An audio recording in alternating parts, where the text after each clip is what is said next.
Right, I'm going to repot some isopods in this larger box. Basically, it's a secondary large box for my dairy cow colony, which has gone mental. So what I've got here is just a box with a bit of substrate in it at the minute. I'll just get it so it's all the same level. Now this isn't got the seal in it like you normally would have on an isopod box. I've got fungus gnats getting in there because I don't particularly care about fungus gnats. They are not really a problem to me. So they don't really do anything that terrible, and you're not going to get that many anyway in winter, sorry. So I'm not really worried about them at the moment. There's a nice bag of leaves here, and some other bits and pieces. I'm just going to chuck this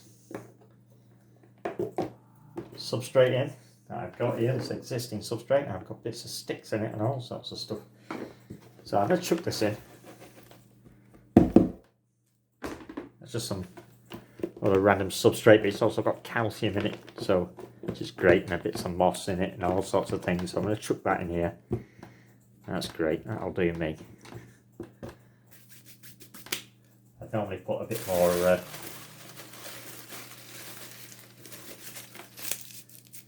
cocoa fibre in there, I think, as well, just to dry it up a bit.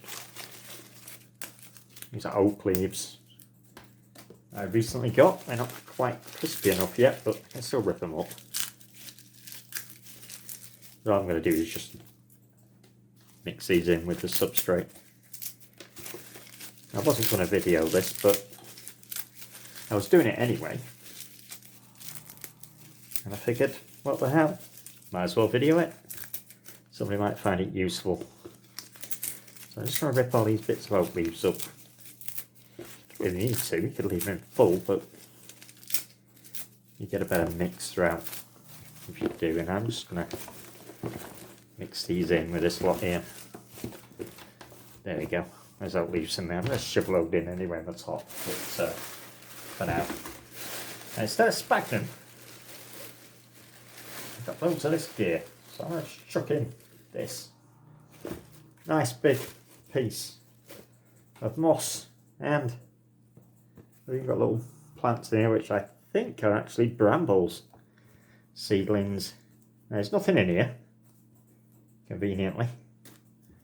Been through this, it's been in a bag for ages. I don't know how they're still alive.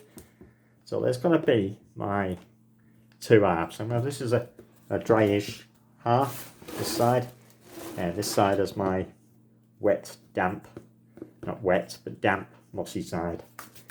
Now, give me a second. I'm going to grab some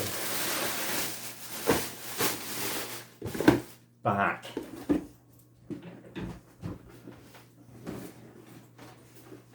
Which I have in my bag. And what I've got is nice pieces of bark here. Oh, it would have been nice. Look at this mould on this one.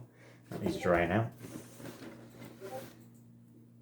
Yeah, a nice piece of bark with a bit of moss on it. So I'm just going to chuck this in here for something to hide under. Let's have a look at this one. Yeah, this one's okay. Another mossy piece. So let's shove that in there. Any more? Needs to dry out some more. Yeah, that's a nice just bark. Don't like using cork bark if you can help it. And there's plenty there for them to hide under. So I'll pop these back in here. They'll dry out over time. Let's move these down here. And I got the fun part. At the moment, I've got the guys in one of these tubs, which is not very big. Now, if you excuse me, I'm going to move the camera.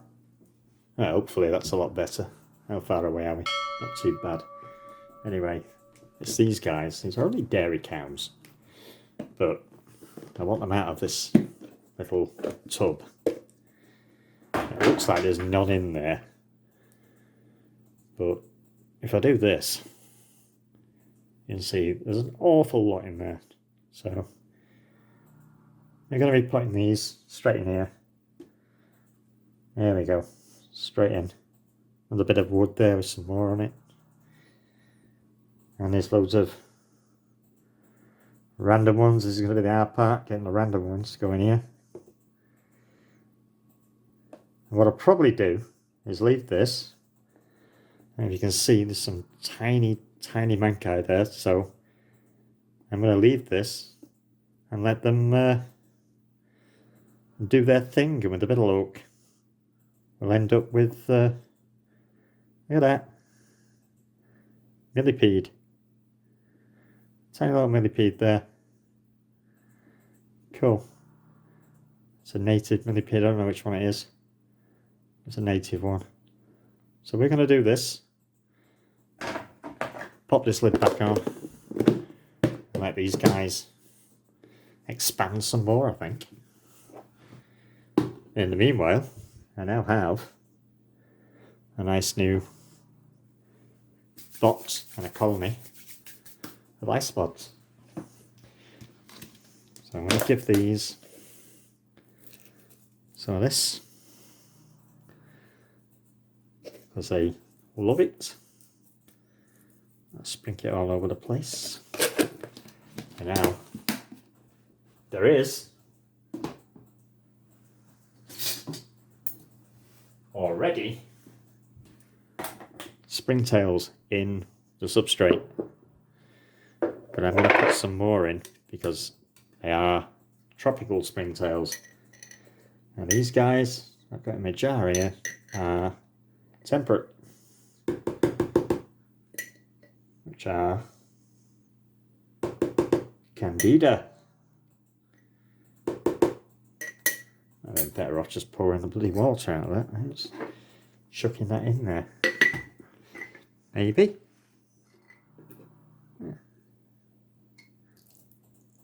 Yeah, there we go. Okay, that's enough. That's tons more in there.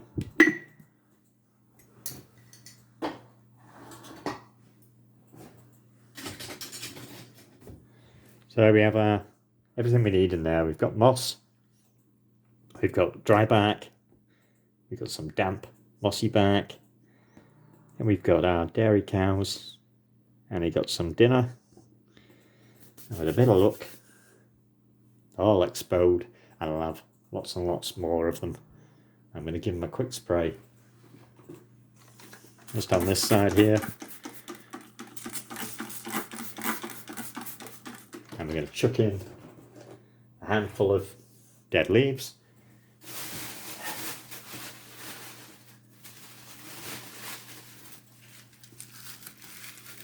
I'm just going to rip that up.